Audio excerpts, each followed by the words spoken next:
बढ़ता परेशानी बात तनी माने अपना में हर के दुख तनी जानी गरमी इतना ज्यादा बाटे रही पिया तनी हट के एसी तनी बेसी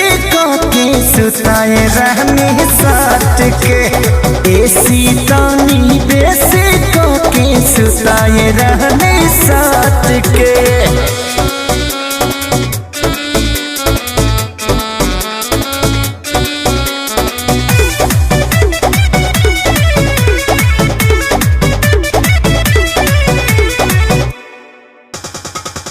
रोज के न ले ले बानी ठीक है राजा जी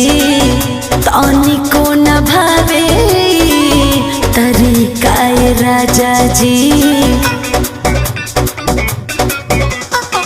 नींद नहीं आई जबले कोरा में न गईबू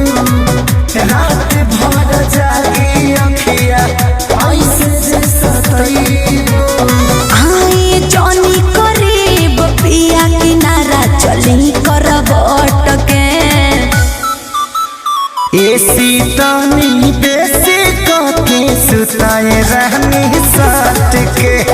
एसी तनी बेसी के सुताए रहनी